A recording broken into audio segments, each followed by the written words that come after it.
So it was very interesting to find that in Accra and then in secondary Takrade, most residents in low-income areas and also in the peripheries, in terms of access to services, water, electricity, sanitation, and road networks and mobile network, tend to have some mixed forms of access.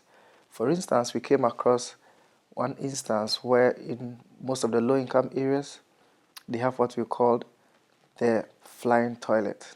And what that means is that because there are a lot of people using the public toilet, and for time constraints, for money constraints, people have to stay in their rooms, defecate in polythene bags, smaller polythene bags, and then they just fly it away. Wherever it goes, they care less. That is also a challenge because if you go to some of these public toilets, when there are queues, you realize that people cannot wait actually, and so they have to really improvise.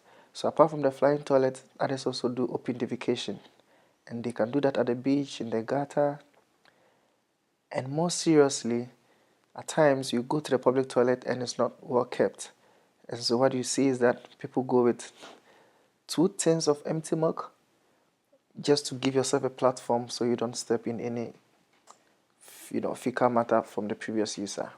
And I find this very interesting. And also, with the issue of electricity access, you realize that in most of the low-income areas, specifically, there's what we call determine the disco light.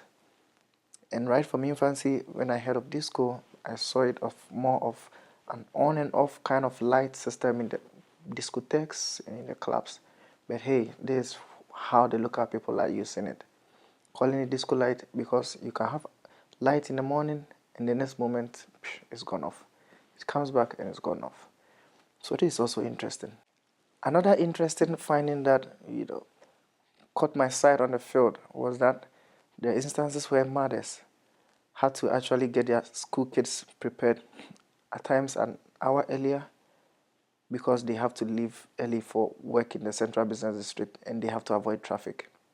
So at times they have to leave at 5 and the kids will have to wake up and get ready and then stay with a neighbor until it's around 7 or so that they can leave for school. And the question is, how are you guaranteed that your child will go to school on time and even go to school or not? So these are some interesting findings that I think I would like to share.